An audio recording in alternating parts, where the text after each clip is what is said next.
Nachdem ich heute noch im Pyjama bin, bin ich heute hinter der Kamera und Christoph dafür vor der Kamera umso hübscher. Hallo Freunde, du sollst aber nicht mich filmen, sondern unser neues Stadtviertel von Wild City. Lange hat es gedauert, ich habe jetzt mal die Kommentare angesehen. Ich glaube, die Leute haben vor 4 oder vor 5 Monaten geschrieben, dass sie sich auf unseren Asia-Ninjago-Themenbereich hier in Wild City freuen. Jetzt ist es endlich soweit. Und wir haben uns ja auch gefreut. Ja, wir haben uns so sehr gefreut, jetzt wurde die Freude zu groß.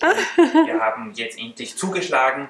Bei was eigentlich? Naja, es hatte damit zu tun, dass wir 2 dieser Chinese New Year Sets hier in die Stadt verfrachtet haben. Das hat mich ein bisschen inspiriert, hier diesen ganzen Bereich ein wenig aufzubauen. Und während Rita hier mal das Panorama filmt, also es hat sich hier nicht viel verändert beim Strand, bis auf ein paar Kleinigkeiten, dafür umso mehr in der Ninjago City. Und ich würde sagen, wir schauen uns jetzt die Details mal ein bisschen an. Ihr habt es ja schon gesehen, die Ninjago City war schon vorher so mehr oder weniger ausgelegt. Wir haben hier die 3 großen Ninjago Movie Gebäude mit dem neuen Gardens hier ganz zu eurer Rechten. Dann hier dieses tolle Set mit dem Park und dem leuchtenden Stier. Und in der Mitte waren überall schon die Baseplates gelegt, so mehr oder weniger vom Design her. Jetzt wurde alles mal gefliest und ich würde sagen, Rita entlassen wir mal, die soll sich mal was anziehen und wir gehen jetzt mal in aller Ruhe durch die Ninjago City. Also Nummer 1, ich habe hier, fangen wir vielleicht auf der anderen Seite an, ich habe das ganze Areal ein bisschen verkleinert. Das sieht man eigentlich auf den ersten Blick gar nicht. Aber die Schiene hier, die gerade hier ist jetzt länger. Das hat den Hintergrund, dass der Bereich für unseren Zoo, oder besser gesagt für die Zoo-Erweiterung, jetzt immer größer und größer wird. Das heißt, die Newberry High School, so cool sie ist, sie kommt wahrscheinlich weg. Also sie wird jetzt nicht mehr lange hier stehen. Dafür haben wir hier jetzt viel Platz. Die Kurve ist hier vorher gerade nach dem Aquarium dann schon hinübergegangen. Das heißt, wir haben jetzt hier mehr Platz. Auch auf der anderen Seite haben wir ein bisschen aufgeräumt. Das macht aber nichts, denn wir haben hier jetzt auch noch immer genug Platz. Der Bahnhof, den lasse ich jetzt mal stehen. Der gefällt mir eigentlich sehr gut. Der passt irgendwie ein bisschen sogar zu diesem asiatischen Feeling hier. Und ja, wo beginnen wir jetzt hier? Es ist hier relativ viel los. Ich habe mich dafür entschieden, den Weg in unserer altehrwürdigen klassischen Variante in Dark Bluish Grey zu fließen.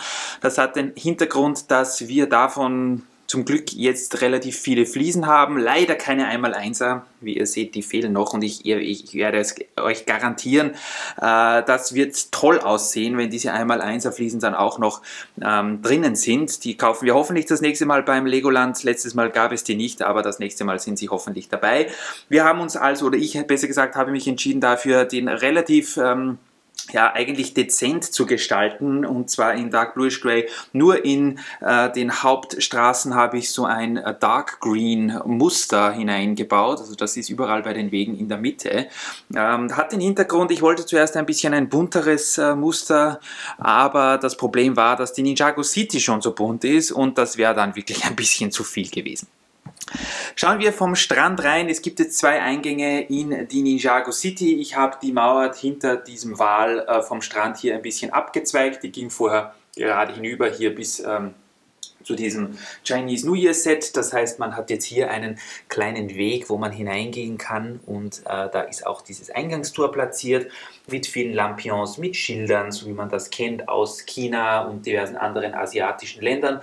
Auch auf der anderen Seite drüben ist so ein Eingang, da fehlt noch die Girlande mit den Lampions. Ich habe aber schon so Schilder mit, ich glaube, chinesischen Schriftzeichen hier platziert, da kommt noch ein bisschen was, und dann kann man hier eben hineingehen in dieses Viertel, was sehr belebt ist. Hier seht ihr viele Leute mit Hüten, die sind ein bisschen dubios, mehr dazu gleich, und man kann also hier reingehen, man kann sich hinsetzen natürlich, man kann ein schattiges Plätzchen genießen. Hier, ich habe ein paar Bäume aufgestellt, und dann kommt man gleich zur mehr oder weniger einer der Hauptattraktionen, und zwar habe ich lange überlegt, was wir hier mit diesem Platz machen sollen. Das ist so ja, ungefähr 3 Baseplates groß. Ich habe mich dann dazu entschieden, das ist der Platz des heiligen Tuk-Tuks. Wir haben das Tuk-Tuk damals mal gekauft Es ist ein cooles Creator-Set, es passt nicht wirklich in den City-Maßstab. Und ich weiß nicht, ob ihr den Lego Ninjago, die Fernsehserie gesehen habt, aber da gibt es ja eine Folge, wo Armageddon dann schlussendlich besiegt wird von Lloyd mit Hilfe eines Tuk-Tuks, was sehr ähnlich aussieht wie dieses hier. Deswegen steht das hier in Ehren an diese Episode hier auf dem Hauptplatz von Ninjago City. Und wie ihr auch seht, hier lassen sich zum Beispiel schon diese zwei netten Damen fotografieren. Also das ist die Touristenattraktion. Leute aus ganz Wild City kommen hierher, um sich dieses Tuk-Tuk mal in Natura anzusehen. Die meisten wissen aber gar nicht, dass es nur eine Replik ist. Das ist nicht das originale Tuk-Tuk, aber das ist ganz egal. Dann geht es hier weiter. Wir haben hier jede Menge so kleine Marktstände aufgebaut. Der hier ist aus einem Raya-Set zu eurer Linken. Es ist ein bisschen schwierig zu filmen, weil es relativ eng ist hier. Das heißt, hier wird Fischsuppe gekocht. Man sieht die Dame hier mit dem Löffel in der Hand. Rechts davon gibt es einen Süßigkeitenladen, der so asiatische Desserts verkauft, so auch teilweise in Nudeln gebacken und so weiter. Da interessiert sich zwar momentan niemand dafür, aber das kommt bestimmt. Dann haben wir rechts, das Set kennt ihr vielleicht, das ist dieser Stand ist aus einem Ninjago Movie Set, einen Fischverkäufer, der gerade beim Geldzählen ist. Ich weiß nicht, ob man das sehen kann. Der gute Mann ist gerade beim Geldzählen, aber ihr seht, es gibt hier Ärger. Und zwar sind hier zwei Männer, die, oh, das ist wirklich schwer zu filmen hier, die sind gerade auf dem Weg zu ihm und das nicht mit lustiger, sondern eher mit verärgerter Miene. Der hier, der hat nämlich einen Fisch gekauft, der schon nach einem halben Tag ganz schwarz war. Und auch der Mann dort hinten ist auf dem Weg zu ihm, denn er hat dezente Magenprobleme, seitdem er Fisch aus diesem Laden gegessen hat. Also ich weiß nicht, ob das so zu empfehlen ist. Es ist auf jeden Fall ein sehr netter Marktstand und eben auch auf Basis dieses Modells hier habe ich die anderen hier gebaut. Dann haben wir vielleicht, lieber Richard, kennst du es noch? Du wolltest unbedingt so ein chinesisches Riesenrad für Kinder. Ich habe das jetzt hier mal im Eck platziert. Ich weiß nicht, ob das vom Design her so ist, wie du dir es vorgestellt hast. Das ist ganz einfach ein Lego Technik Zahnrad, wo eben ein Sessel montiert ist, hier dieses Kind fährt hier damit, unten in schwarz dieser Ninja ist der Betreiber und hier die Eltern. Der Vater ist glücklich, dass er hier bezahlen kann. Ich glaube, es kostet nur ganz wenig, also es ist relativ billig hier zu fahren. Dann haben wir hier noch einen Obsthändler, den habe ich auch selbst gebaut, der verkauft alle möglichen Arten an Obst, der hat sogar goldene Bananen, die man hier, ich glaube, unter dem Vordach sieht. Er hat auch Fisch, er hat jede Menge anderes Zeug. Ganz, ganz toll. Dann haben wir hier jede Menge Figuren. Hier wird Eis gegessen, hier wird Fisch gegessen. Es gibt auch noch ein paar andere, etwas dubiosere Straßenhändler. Kommen wir vielleicht gleich mal zu denen. Und zwar haben wir hier in der Mitte des Bereichs einen Krabbenverkäufer, der hier eine Krabbe an diese Frau hier verkauft. Sie sieht etwas skeptisch aus, aber ich glaube, sie wird dennoch zuschlagen, da das Krustentier sehr, sehr delikat aussieht. Besser. Und dann, jetzt kommt Rita wieder in voller Montur. Ich glaube, ich spinne. Und sie hat sich schon Kaffee hergerichtet. Ich hoffe, für mich auch. Nee, aber ich mache dir sonst. Dann darfst du gern wieder hinuntergehen und wir sehen uns dann beim Kaffee. Ja, du darfst auch hier bleiben, ganz egal. Es ist immer dasselbe mit dieser Frau. Ja, wo ich gerade hier hinten stehe, ich habe auch jede Menge Figuren hier in die Ninjago City reingegeben, also in diese großen Sets. Die haben zwar zum Teil schon über 20 Figuren dabei, aber ich finde, man kann hier noch mehr reingeben. Zum Beispiel hier bei dieser silbernen Statue seht ihr zwei, die machen hier gerade Yoga. Das hier ist ja der große Yogameister und die beiden hier, die zelebrieren das und machen mit ihm Yoga, diverse andere Figuren. Vielleicht erkennt ihr sie. Dann haben wir hier noch einen Papageien. Ja, ist das ein Verkäufer? Ich weiß es gar nicht. Er verkauft hier Papageien. Der junge Mann in Rot ist ganz begeistert. Ich weiß nicht, ob er sich einen nehmen will. Mal sehen. Werden wir vielleicht dann noch rausfinden. Und der hier ist auch sehr dubios in Weiß. Und zwar verkauft der so Sammelfiguren aus dem Lego Ninjago Movie. Die seht ihr hier in der Mitte. Und er hat gerade sogar eine Figur verkauft. Der Mann in Rot, der ist glücklich, weil er glaubt, ein Schnäppchen gemacht zu haben. Der Typ, der ihm das verkauft hat, ist aber ein Gauner. Er hat ihm eine Fälschung verkauft, dieser Minifigur. Das wird der Mann in Rot zu Hause bitte bereuen, dass er hier so viel Geld ausgegeben hat. Die ist leider nicht echt. Auf der Seite haben wir hier noch diesen Drachen, den wollten wir ja schon länger mal vorstellen. Der hat jetzt auch endlich den Weg in die Stadt gefunden. Den haben wir bekommen von einem sehr netten Zuseher, natürlich abgekauft, nicht als Geschenk. Das ist eines der ersten Lego Chinese New Year Sets. Hier kann man so drehen und dann fliegt der Drache. Ich habe mir gedacht, da passt hier am Ende ganz gut hin. Zuerst dachte ich auf dem Platz, wo jetzt das Tuk-Tuk steht, aber da wäre er sich, egal in welcher Konstellation und Anordnung, wäre er sich irgendwie nicht ausgegangen. Und so ist er jetzt hier und das wird natürlich noch rundherum ein bisschen gestaltet, begrünt und so weiter. Das sieht hier eigentlich ganz nett aus. Was kann ich euch noch sagen? Ach ja, wir haben hier auch jede Menge Leute, auch der Bahnhof ist übernommen worden von unseren Freunden aus Fernost. Also wir hier essen die Ninjas. Das ist übrigens, wir haben ja normal nicht so viel mit Ninjago zu tun und wir haben aber sehr viele Ninjago-Figuren aus diversen Konvoluten und Sammlungen und so weiter. Und das hier ist jetzt ein Ort, an dem ich, glaube ich, alleine heute über 100 Ninja-Figuren platziert habe. Also es ist sehr, sehr voll hier, finde ich, passt aber auch irgendwie. Hier tut sich einiges, sind natürlich auch ein paar, sagen wir mal unter Anführungszeichen, normale City-Figuren drinnen, die passen ganz genauso. Und hier ist aber hinter den Kulissen relativ viel im Gange. Und zwar habt ihr vielleicht schon gesehen, diese etwas seltsameren Gestalten hier mit den Hüten, die hier herumspazieren. Und zwar ist das ja, glaube ich, bei Ninjago auch so. Ich kenne mich da nicht ganz so gut aus. Auf jeden Fall gibt es die in verschiedenen Kostümen oder besser gesagt in verschiedenen Kostümfarben. Hier haben wir zum Beispiel 3 blaue, die sind so Mitglied einer, wie nennt man das, Gang, einer Brüderschaft. Die werden auch schon sehr beäugt von dieser Dame hier, die gerade in den Bahnhof hineingeht.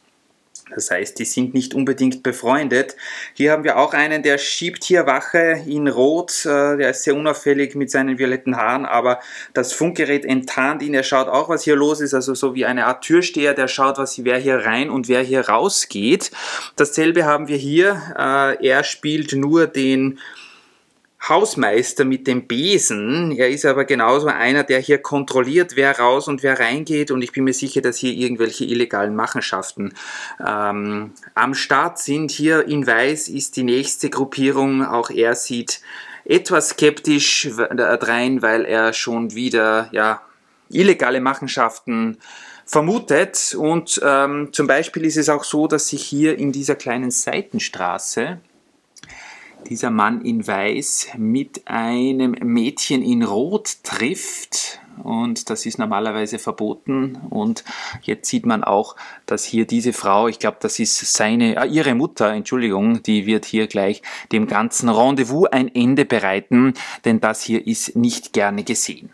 Ja, es gibt jede Menge Details, ich glaube, das Video könnte ohne Übertreibung mehr als 2 Stunden lang werden, weil hier in Ninjago City einfach so viel los ist. Ich hoffe, der kleine Eindruck hier hat euch gefallen. Es gäbe noch einiges mehr, was ich euch zeigen kann. Da hinten sind Hunde auf der Straße, hier eine Katze. Wir haben hier ein dezentes Rattenproblem. Was ist jetzt schon wieder? Ich habe dir jetzt auch einen Kaffee gemacht.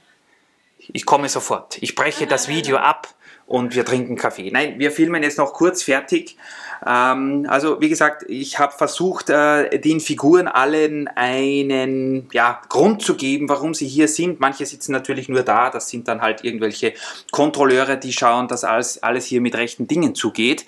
Es war relativ viel Arbeit, das hier zu fließen, weil die Dimensionen hier so ungleichmäßig sind. Die Straße wird dauernd breiter und schmäler, deswegen haben wir auch sehr viele einzelne Dots, die hier jetzt noch nicht verkleidet sind, aber ich verspreche euch, das nächste Mal wird hoffentlich, wenn wir ins Legoland kommen, was nicht mehr so lange dauern wird, wird es 1x1er entweder Plates oder Fliesen geben. Wir sind da ja schon gar nicht mehr so hagelig, aber es muss sein, die werden noch verkleidet. Übrigens in der ganzen Stadt, auch wenn ihr hier zum Hafen rüberschaut, da gibt es genauso dasselbe Problem, dass wir dort keine 1x1er mehr hatten. Den haben wir jetzt aber schon vor einiger Zeit gebaut.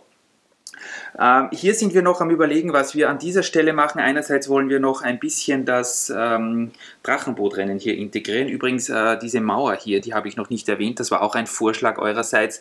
Ich habe es mir angesehen. Es wäre theoretisch auch cool gewesen, wenn hier die ganze Ninjago City so ein bisschen unter Wasser gelegen wäre. So ja, ein schwimmender Markt mehr oder weniger. Habt ihr ja in die Kommentare geschrieben. Das hätte sich hier sogar angeboten, weil ja die Ninjago City auch rundherum unter Wasser steht, aber es war von den Teilen, die wir hatten und auch dann von der Umsetzung einfach nicht so leicht zu machen, denn wir haben erstens mal nicht so viele hellblaue, durchsichtige Fliesen. Und es gab einige Sachen, die ich einbauen wollte hier in dieser Ninjago City und das wäre dann nicht möglich gewesen. Ich hoffe, es gefällt euch trotzdem. Hier haben wir also den alten Stadtteil so in unter Wasser gesetzt. Es gibt auch übrigens, ich glaube, 2 oder 3 Eingänge, wenn ihr hier schaut. Hier, wo diese Angel ist mit dem Krebs, hier kann man rein und auch auf der Hinterseite habe ich auch einen Eingang gebaut, denn sonst könnten die Leute ja gar nicht hinein. Hier fließt das Wasser jetzt ab, hier, das war auch ein Problem, aber irgendjemand hat das in den Kommentaren ganz ja, unspektakulär geschrieben, dass man, wenn das Wasser hier ja um eine Plate höher ist, dass man da einfach so Cheese-Slopes nehmen kann und das stimmt total, also das Wasser fließt jetzt hier einfach herunter, da ist unterirdisch irgendwo eine Quelle, eine Ninjago City Quelle, wo das Wasser rauskommt und dann fließt das Ganze einfach ins Meer ab. Ja, ich glaube, ich habe euch jetzt alles gezeigt, mehr oder weniger. Hier auch noch diverse Blümchen überall, hier mit den tollen Blumentöpfen, die gefallen mir extrem gut. Da habe ich jetzt letztens bei irgendeiner Bricklink-Bestellung mal welche in schwarz gekauft und die passen hier wirklich sehr gut. Wenn ihr noch Ideen habt, meldet euch. Ich bin gerade jetzt zuerst mit Rita noch im Streit und Zwist gewesen. Ihr seht, die Gute trinkt doch immer Kaffee. Ob wir hier diese Umrandung, wenn wir sie so lassen, bei der Ninjago City noch mit hellgrauen Fliesen fließen sollen. Jetzt geht es nicht, weil ihr könnt es euch vorstellen, wie das aussehen würde. Mit einer Hand ist das immer ein bisschen blöd, vor allen Dingen, weil hier dieses Moos über die Kante wächst. Ach, ihr wisst, was ich meine, das ist gar nichts. Hm? Jetzt kommt sie wieder, wo alles erledigt ist. Wie das aussehen würde, wenn wir das hier mit Fliesen in hellgrau befliesen, weiß ich nicht. Wunderbar. Würde euch vielleicht auch gefallen. Ja. Ansonsten, Rita, stell dich noch mal hin, jetzt wo du angezogen bist. Noch ein letzter Schnappschuss von Rita vor der neuen Ninjago City. Und ich finde, es sieht jetzt ganz cool aus. Also ich muss schon sagen, dass dieses Eck hier von der Stadt hat mir vorher schon sehr gut gefallen, aber jetzt, man kommt in unser Zimmer herein, ich stehe jetzt ungefähr bei der Tür, man kommt herein und natürlich sieht man gleich mal nach rechts zum Hochhaus und zur Innenstadt, aber auch auf dieser Seite natürlich auch, weil Rita jetzt dort steht, aber hier, das sieht auch, das ist jetzt so ein Platz, das ist sehr belebt, sehr bunt und da will man auf jeden Fall auch gleich mal hinschauen, wenn man hier in unsere Wild City reinschaut. Gibt es noch einen Kommentar von dir, meine Liebe? Was sagst du zu meinem Baufortschritt? Das hast du sehr, sehr super gemacht. Ich bin stolz. Sie lobt mich. Hoffentlich ihr auch. Schreibt aber gerne eure Kommentare und eure Gedanken dazu in ja, die Kommentarfunktion, in den Kommentarbereich. Das Einzige, was mir jetzt gerade aufgefallen ist, links in der Ecke von dem chinesischen Garten steht eine Schale mit Essen. Ich glaube, das ist noch vom Transport. Da. Moment. Da hinten. Oh, ja. Das könnte sein, dass dieses Essen eigentlich in der Hand von einer Person sein sollte. Ja. Das werden wir noch berichtigen. Wenn euch noch was anderes aufgefallen ist, was auch komisch ist, dann sagt bitte Bescheid. Ansonsten melden wir uns jetzt mal ab und warten beim Kaffee trinken gespannt auf eure Kommentare. Genau. Vielen lieben Dank fürs Einschalten, liebe Freunde. Und macht's gut. Wir sehen uns. Ja. Tschüssi. Tschüss.